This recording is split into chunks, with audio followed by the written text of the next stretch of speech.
अरे भाग्यवान कहाँ हो, जरा एक गिलास पानी ले आओ, प्यास से हलक सूखा जा रहा है। इस गर्मी ने तो परेशान कर रखा है, ना कोई काम है और ना ही जेब में 1 रुपया। अब करूं तो करूं क्या, कुछ समझ नहीं आ रहा। बद्रू की पत्नी बद्रू के लिए पानी लाती है और पानी बद्रू को दे देती है। जब बद्रू पानी पी लेता है तो सुनीता देखती है कि बद्रू कुछ परेशान है, इसलिए वो बद्रू से पूछती है, क्या बात है जी, आज आप इतने परेशान क्यों लग रहे हैं? कोई बात हुई है क्या? और आप आज राशन भी नहीं लाए? मैं कब से आपका ही इंतजार कर रही थी। सुनीता आज कहीं भी मजदूरी करने को नहीं मिली। एक बनिए की दुकान पर काम मिला भी था, लेकिन वहां बहुत मेहनत का काम था। 4 मंजिल पर अनाज के बोरे चढ़ाने थे, वो भी 100 रुपए में। मेरी हिम्मत नहीं हुई, इसलिए मैंने मना कर दिया। अब शरीर में पहले जैसी ताकत भी तो नहीं रही है, और लोग 100 रुपए में इतना काम करवाते हैं जिससे इंसान की इस गर्मी में जान ही निकल जाए। अब तो कहीं मन भी नहीं लगता, हर वक्त दिल घबराता रहता है। बस यही सोचकर परेशान हूं कि अगर ऐसा ही चलता रहा तो घर कैसे चलेगा। कोई बात नहीं जी, ईश्वर ने चाहा तो सब सही हो जाएगा। लेकिन मुझे सोनू की फिक्र है, वो तो अभी बच्चा है, उसे क्या पता ये सब। आज गांव में एक खिलौने वाला खिलौने बेचने आया था। सारे बच्चे खिलौने खरीद रहे थे। सोनू भी मुझसे खिलौने लेने के लिए जिद करने लगा, लेकिन मेरे पास एक भी पैसा नहीं था। वो रोने लगा। मैंने बड़ी मुश्किल से उसे समझाया कि तेरे पिताजी इससे भी अच्छे खिलौने लेकर आएंगे। बहुत मुश्किल से वो मेरी बात पर राजी हुआ। अब वो सोकर उठेगा तो आपसे खिलौने जरूर मांगेगा, आप उसे कुछ बहला देना। अपनी पत्नी की बात सुनकर बद्रू मायूस हो जाता है और फिर वो अपनी पत्नी से कहने लगता है, सुनीता, इस गरीबी ने तो जिंदगी खराब कर दी है। यह भी क्या जिंदगी है जिसमें इंसान अपने बच्चे की एक छोटी सी ख्वाहिश भी पूरी नहीं कर सकता। आप परेशान मत होइए जी, प्रीति दीदी ने कहा है उनके पास कुछ सिलाई का काम है। मैं कल से उनके साथ सिलाई शुरू कर दूंगी। थोड़े बहुत तो पैसे आएंगे ही। यह तो अच्छी बात है, शांति का घर पास में ही है। तुम सोनू का ख्याल भी रख पाओगी और काम भी कर लोगी। आप भी अब यह मजदूरी का काम छोड़ दो। कब तक टेरी मैरी मजदूरी करते फिरोगे? मजदूरी कभी मिलती है, कभी नहीं। इससे अच्छा आप लकड़ियां काट कर बाजार में बेचा करो, इससे हमें अच्छी आमदनी हो जाया करेगी। तुम ठीक कहती हो सुनीता, अब मैं दूसरों की मजदूरी करते करते थक गया हूँ। लकड़ी का काम बहुत अच्छा रहेगा। मैं कल से ही लकड़ी काटकर बाजार में बेचना शुरू कर दूंगा।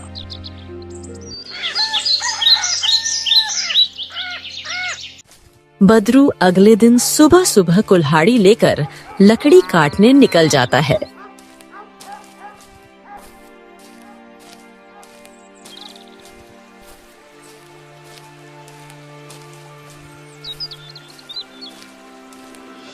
बद्रू के जाने के बाद सुनीता अपने बेटे सोनू से कहती है, बेटा, मैं प्रीति दीदी के घर सिलाई का काम करने जा रही हूँ। तुम घर का ख्याल रखना और बाहर खेलने मत जाना। बहुत गर्मी पड़ रही है, तुम बीमार पड़ सकते हो। अगर तुम्हें किसी चीज की जरूरत पड़े तो मुझे आकर बता देना। ठीक है माँ, मैं बाहर नहीं जाऊंगा। अपने बेटे सोनू को घर पर छोड़कर सुनीता प्रीति के घर सिलाई करने चली जाती है।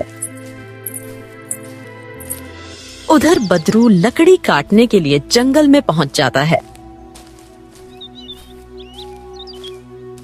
जैसे ही वो लकड़ी काटने वाला होता है तो उसकी नजर एक जख्मी बंदर पर पड़ती है। वो बहुत ज्यादा जख्मी होता है, उसके हाथ से खून बह रहा होता है। बद्रू जल्दी से उस बंदर के पास जाता है।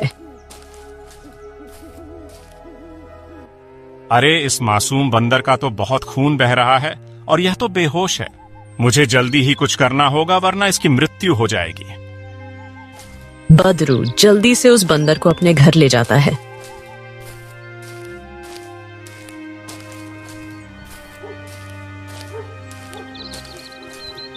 और एक हकीम से उसका इलाज करवाता है।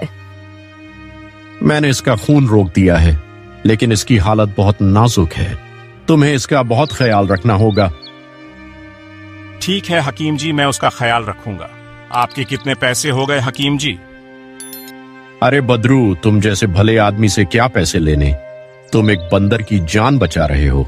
ऐसा काम कोई नेक दिल इंसान ही करता है, वरना आज के जमाने में दुनिया को सिर्फ अपने से मतलब होता है। लेकिन अब मैं इतनी दूर से आया हूं, तो बस तुम 50 रुपए दे दो। बदरू के पास केवल 50 ही रुपए थे, जिनको वो हकीम को दे देता है। पैसे लेकर हकीम चला जाता है। उसके जाने के बाद सुनीता बदरू से कहती है, आप इस बंदर को उठाकर अपने घर क्यों ले आए? आपके पास केवल 50 ही रुपए थे, वो भी आपने हकीम को दे दिए। क्या आपको अपने बीवी बच्चों से ज्यादा बंदर प्यारे हैं? अब तो घर में एक भी पैसे नहीं है जिससे कुछ पक सके। अब तो हमें भूखा ही रहना पड़ेगा। सुनीता, यह बंदर बहुत जख्मी था। अगर मैं इसे अपने घर नहीं लाता तो यह जीवित नहीं रहता। मैंने एक अच्छा काम किया। विश्वास रखो, हमारे साथ भी अच्छा ही होगा। पता नहीं कब अच्छा होगा। जब से इस घर में आई हूँ तब से तंगी ही देख रही हूँ, कभी सुख नहीं देखा। न जाने वो कौन सा दिन आएगा जब सुख चैन से अपना जीवन गुजारेंगे। दोनों आपस में बात कर ही रहे थे कि तभी प्रीति कुछ खाना लेकर बदरू के घर आती है। सुनीता, मैं ये खाना लाई हूँ तुम्हारे लिए। आज खाना कुछ ज्यादा ही बन गया था और मेरे पति भी आज खाना बाहर से ही खाकर आए थे।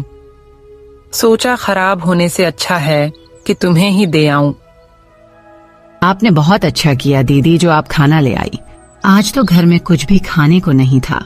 अगर आप खाना लेकर नहीं आती तो आज हमें भूखे रहकर ही रात गुजारनी पड़ती। अरे पागल, ऐसा नहीं कहते। भूखा क्यों सोना पड़ता तुझे? ऊपर वाले के होते हुए कोई भूखा नहीं सो सकता।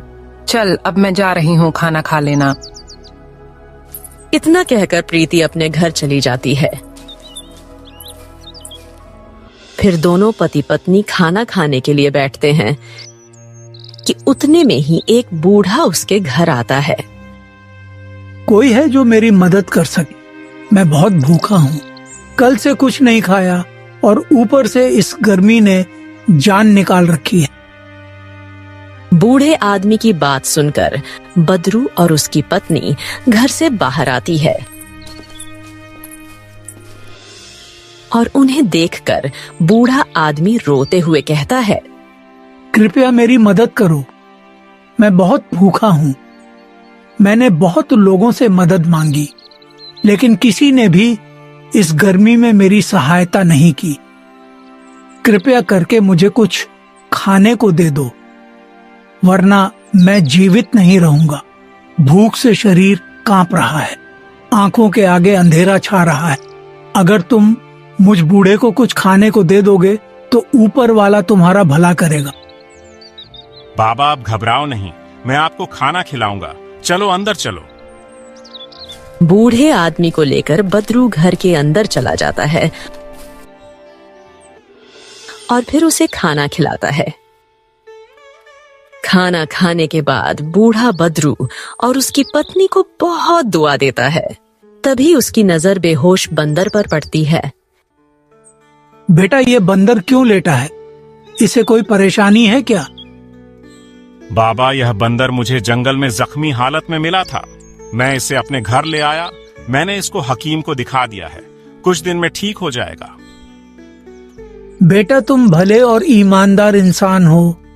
मैं तुम्हारे इस काम से बहुत खुश हुआ।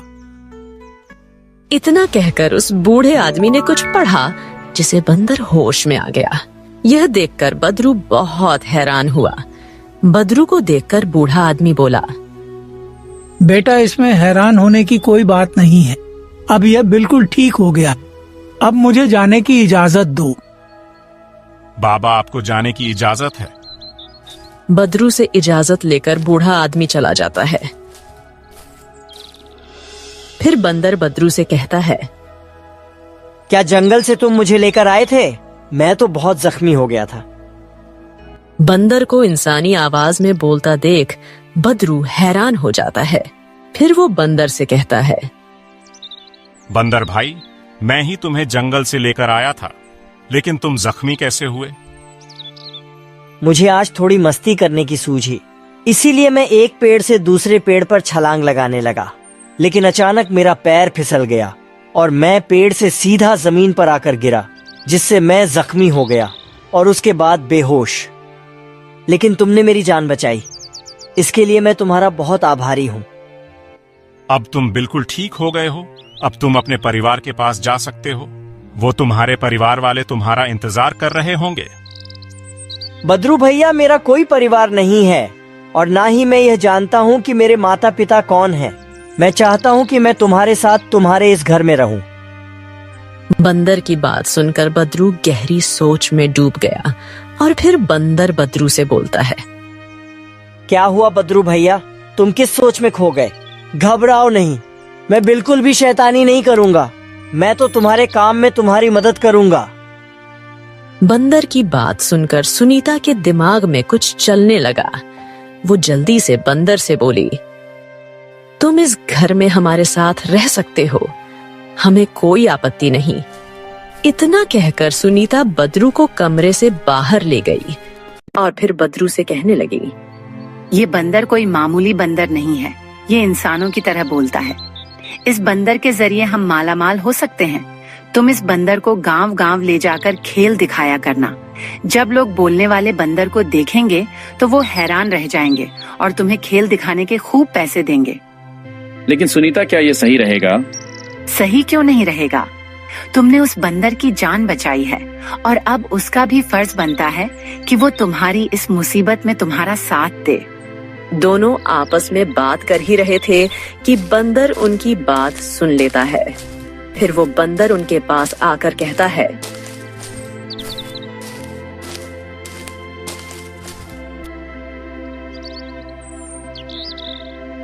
अरे बद्रू भैया, दीदी सही कह रही है। तुमने मेरी जिंदगी बचाई है। अब मेरा भी फर्ज बनता है कि मैं भी तुम्हारा साथ हूँ। अब हम दोनों कल से खेल दिखाने चला करेंगे। इससे तुम्हारी गरीबी दूर हो जाएगी। तुम ठीक कहते हो बंदर भाई। अब हम गांव गांव जाकर खेल दिखाया करेंगे।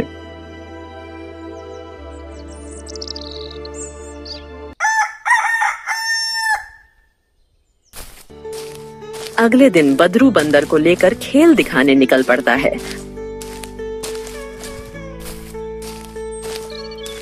और वो एक गांव के चौपाल पर जाकर जोर जोर से कहने लगता है, अरे भाइयों, जल्दी आओ मेरे पास, जल्दी आओ। आज मैं तुम्हें एक ऐसी अद्भुत चीज दिखाऊंगा जो तुमने अपने जीवन में कभी नहीं देखी होगी। ये जो आप मेरे पास बंदर देख रहे हो, ये कोई मामूली बंदर नहीं है, बल्कि ये बहुत होशियार बंदर है। ये बंदर इंसानों की तरह बात करता है, इंसानों की भाषा जानता है। जल्दी मेरे पास आओ और बंदर से इंसानों की तरह बात करो। अरे भाई, क्या यह आदमी सही कह रहा है कि इसका बंदर इंसानों की तरह बात करता है? मैंने तो कभी बंदर इंसानों की तरह बोलते हुए नहीं देखा। चलो भाई, अब तो इस आदमी के पास ही जाकर पता चलेगा कि यह बंदर इंसानों की भाषा में बोलता है या नहीं।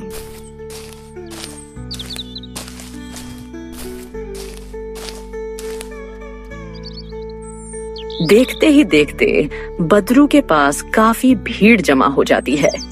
बंदर सभी से इंसानी भाषा में बात करता है। यह देख भीड़ में खड़े सभी लोग बहुत खुश होते हैं और बद्रू को इनाम में खूब पैसे देते हैं।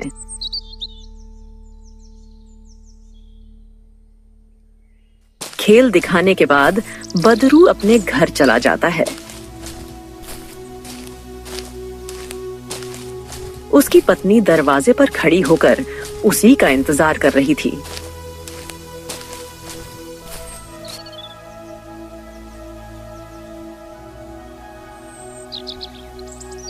मैं आप ही का इंतजार कर रही थी। अरे सुनीता, आज तो कमाल ही हो गया। खूब पैसे कमा कर लाया हूँ। अगर रोज ऐसे ही पैसे कमाता रहा तो कुछ ही दिनों में हम खूब मालामाल हो जाएंगे। आखिरकार ऊपर वाले ने हमारी सुन ली। अब हमारे मुसीबत भरे दिन गुजर जाएंगे। चलो अब जल्दी अंदर चलो, मैंने खाना तैयार कर दिया है तुम लोगों के लिए।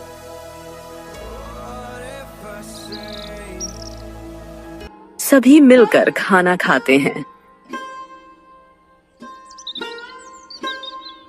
अब बद्रू रोज बंदर का खेल दिखाने जाने लगा।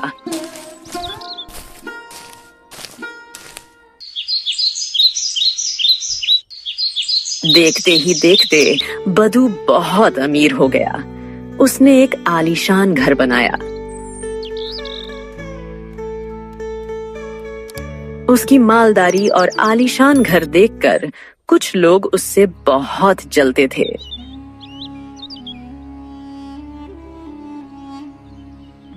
अरे, इस बदरू को देखो, कितना मालदार हो रहा है। कल तक तो इसे कोई काम पर भी रखने को तैयार नहीं था, और आज देखो कितना आलीशान घर बनाया है। भाई, यह सब उस बंदर की मेहरबानी है, जिस वजह से यह इतना मालदार हो रहा है। हमें बदरू के बंदर की शिकायत गांव के मुखिया से करनी चाहिए। वो इस बदरू की अक्ल ठिकाने लगाएंगे। तुम ठीक कहते हो।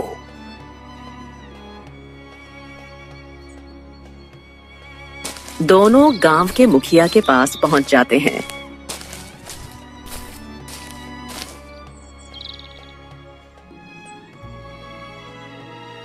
और मुखिया जी से कहने लगते हैं, मुखिया जी, आप जानते भी हो गांव में क्या हो रहा है। अरे भाई, ऐसी क्या आफत आ गई है गांव में जिसके बारे में हमें नहीं पता। मुखिया जी, बदरू को जानते हो, जो कभी आपके यहाँ भी काम किया करता था। आज वो बहुत मालदार हो गया है। इतना आलीशान मकान बनाया है कि जो भी देखता है देखता रह जाता है। अब वो तुमसे भी ज्यादा अमीर हो गया है। वो बदरू जो इधर उधर मजदूरी करता फिरता था, आज वो इतना अमीर कैसे हो गया? मुखिया जी, बदरू के हाथ एक बंदर लग गया है। पता नहीं वो उसे कहां से लाया है। वो बंदर इंसानों की तरह बात करता है।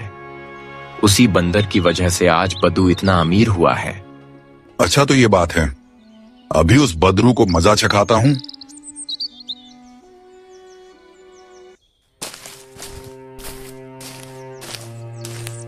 मुखिया अपने आदमियों को लेकर बदरू के घर पहुंच जाता है और बदरू से कहता है, अरे ओ बदरू, कहाँ है तेरा वो बंदर जो इंसानों की तरह बात करता है? जरा उसे बुला तो सही। मुखिया जी, आप यहाँ, अरे आइए आइए, अंदर आइए, चाय पानी कुछ तो लीजिए। अरे मैं यहाँ तेरी चाय या पानी पीने नहीं आया हूँ, बल्कि तेरे बंदर को देखने आया हूँ। अरे जल्दी बुला उसे, कहाँ है वो? मुखिया बदरू से बात कर ही रहा होता है कि उतने में बंदर आ जाता है।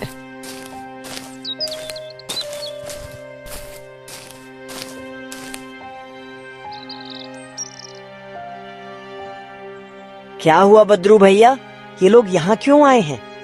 अरे बेवकूफ बंदर, हम तुझे ही पकड़ने आए हैं। चलो रे, इस बंदर को उठाओ और चलो लेकर। मुखिया के कहने पर उसके आदमी बंदर को पकड़ लेते हैं और बदरू मुखिया से कहने लगता है, मुखिया जी, मैंने आपका क्या बिगाड़ा है जो तुम मेरे साथी को अपने साथ ले जा रहे हो? साथी? अरे वाह, देखो रे कि ये कम अकल इस बंदर को अपना साथी बता रहा है। अरे इसे कोई समझाओ, ये इसका साथी नहीं बल्कि एक जानवर है। मुखिया जी, वो जानवर नहीं बल्कि इंसानों की तरह समझदार है। ये बदरू पागल हो गया है। अरे जल्दी इस बंदर को उठाओ और चलो यहाँ से। बदरू ने मुखिया की बहुत मिन्नत खुशामद की, लेकिन मुखिया ने उसकी एक ना सुनी और उसके साथ ही बंदर को उठा कर ले गए। बेचारा बदरू रोता रह गया। मुखिया के सामने उसकी एक ना चली।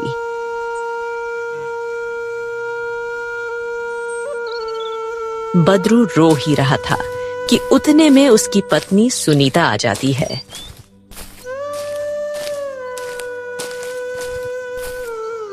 क्या हुआ जी, आप इस तरह रो क्यों रहे हैं? सुनीता, गांव का मुखिया हमारे बंदर को जबरदस्ती छीन कर ले गया। मैंने उसकी बहुत खुशामद की, लेकिन वो नहीं माना और मेरे साथी को अपने साथ ले गया। अब हम क्या करेंगे सुनीता? आखिर मुखिया हमसे चाहता क्या है? हमने उसका क्या बिगाड़ा है जो वो हमसे उस बंदर को छीन कर ले गया? जरूर उसके दिमाग में कुछ चल रहा है। आप एक काम करो, राजा के पास जाओ और उनसे मुखिया की शिकायत करो। तुम ठीक कहती हो सुनीता, अब महाराज ही कुछ कर सकते हैं। मैं अभी महाराज के पास जाऊंगा और उन्हें मुखिया की सारी करतूतों के बारे में बताऊंगा कि किस तरीके से उसने गांव के लोगों का जीना दुश्वार कर रखा है और वह मेरे साथी को भी छीन कर ले गया है। बदरू राजमहल की ओर निकल पड़ता है। काफी चलने के बाद वह राजमहल पहुंच जाता है और राजा से कहता है, महाराज मेरी मदद कीजिए। हमारे गांव के मुखिया ने गांव वालों का जीना दुश्वार कर रखा है। वो पूरे गांव में अपनी मनमानी करता फिरता है। वो मुझसे मेरा साथी बंदर भी जबरदस्ती छीन कर ले गया। कृपया मेरी मदद कीजिए महाराज। बंदर साथी? ये बंदर साथी कौन है? क्या ये किसी का नाम है? महाराज ये किसी का नाम नहीं है, बल्कि वह बंदर है जिसे मुखिया मुझसे छीन कर ले गया है। वो मेरा सबसे प्रिय मित्र है। मुखिया बंदर का क्या करेगा जो तुमसे उस बंदर को जबरदस्ती छीन कर ले गया? उसे कुछ और नहीं मिला तुमसे छीनने के लिए? महाराज वो कोई आम बंदर नहीं है। वो इंसानों की तरह समझदार है और इंसानों की तरह ही बोलता है। वो मुझे जंगल में मिला था, जख्मी हालत में। ये तुम क्या कह रहे हो? इंसानों की तरह बोलने वाला बंदर, वो भी हमारे राज्य में, और हमें पता भी नहीं। मंत्री जी जल्दी जाओ और मुखिया को उस बंदर के साथ पकड़ के लाओ। राजा के कहने पर मंत्री जी मुखिया को पकड़ने चले जाते हैं। जब मुखिया मंत्री जी को अपने घर में देखता है तो वो घबरा जाता है। मंत्री जी आप यहाँ? अरे मुझे बताया होता मैं खुद दौड़ा चला आता। आपने यहाँ आने की परेशानी क्यों उठाई? मुखिया जी बात ही कुछ ऐसी है जो मुझे यहाँ पे आना पड़ा। पर बदरू का बंदर कहाँ है? जी यही है, अभी बुलाता हूँ। फिर मुखिया अपने आदमियों से कहता है, अरे मेरा मुंह क्या देख रहे हो? खड़े खड़े जाओ उस बंदर को लेकर आओ। मुखिया के कहने पर वो आदमी बंदर को ले आता है। फिर मंत्री जी और मुखिया और इस बंदर को राजा के पास ले गए। राजा मुखिया से कहता है, मुखिया जी तुम्हारे गांव में इंसान की तरह बोलने वाला बंदर रह रहा है और तुमने हमें बताया तक नहीं। आखिर तुमने ऐसा क्यों किया मुखिया जी? महाराज मैं आपको बताने ही आने वाला था, लेकिन इतने में ही मंत्री जी को आपने मुझे बुलाने के लिए भेज दिया। मुखिया जी क्या तुम हमें बेवकूफ समझते हो कि तुम हमें बेवकूफ बनाओगे और हम बन जाएंगे? महाराज ऐसी बात नहीं है। मुखिया के बार बार झूठ बोलने से राजा को बहुत गुस्सा आ जाता है। मुखिया जी मेरे गुस्से को और ज्यादा मत बढ़ाओ। जो बात है सच सच बता दो, वरना जिंदान में डाल दूंगा। फिर पड़े रहना वहां। राजा की बात सुनकर मुखिया घबरा जाता है और वो राजा को सच सच बताने लगता है। महाराज ये भद्रू बहुत मालदार हो गया। इस बंदर की वजह से ये गांव गांव जाकर बंदर का खेल दिखाता है। जब लोग बंदर को इंसानों की तरह बोलता हुआ देखते हैं तो वह बद्रू को खूब पैसे देते हैं। अब बद्रू गांव का सबसे मालदार आदमी हो गया है। वो मुझसे भी ज्यादा धनी हो गया है। मैं नहीं चाहता था कि गांव में मुझसे ज्यादा धनी कोई दूसरा व्यक्ति हो, इसलिए मैं बद्रू का बंदर इससे छीन लाया था। अच्छा तो तुम यह चाहते हो कि गांव हमेशा तुम्हारे कब्जे में रहे और जैसा तुम चाहो वैसा करते फिरो, लेकिन मैं ऐसा नहीं होने दूंगा। तुम्हें आज ही तुम्हारे मुखिया के पद से हटाया जाता है और बद्रू को नया मुखिया घोषित किया जाता है। अब चले जाओ यहाँ से और आइंदा ऐसी हरकत मत करना, वरना अंजाम बुरा होगा। राजा की बात सुनकर मुखिया चुपचाप अपने घर लौट जाता है। बद्रू राजा के फैसले से बहुत खुश होता है। फिर राजा बद्रू से कहता है, बद्रू हमने तुम्हें गांव का मुखिया इसलिए बनाया है क्योंकि तुम भले और ईमानदार आदमी हो। अब तुम अपने घर जा सकते हो और इस बंदर को भी अपने साथ लेकर जा सकते हो। महाराज आप बहुत महान हो। हम बहुत खुश नसीब हैं जो हमें आप जैसा राजा मिला। बद्रू राजा की बहुत तारीफ करता है और फिर अपने घर चला जाता है। बंदर को देखकर सुनीता भी बहुत खुश होती है। फिर बद्रू अपनी पत्नी से कहता है, महाराज ने मुझे गांव का मुखिया बना दिया है। सच में यह तो कमाल ही हो गया। अब वो जालिम मुखिया किसी गरीब को परेशान नहीं करेगा। उसके जुल्म से कितने लोग गांव छोड़कर चले गए हैं। सुनीता अब हमारा कर्तव्य है कि गांव में कोई भी इंसान किसी भी तरीके से परेशान ना रहे। जब गांव वालों को ये बात पता चलेगी तो वो बहुत खुश होंगे। जब गांव वालों को पता चला कि गांव का मुखिया बदरू बन गया है तो सभी गांव वाले बहुत खुश होते हैं। उसके बाद पूरे गांव के लोग हंसी खुशी अपना जीवन बिताने लगते हैं।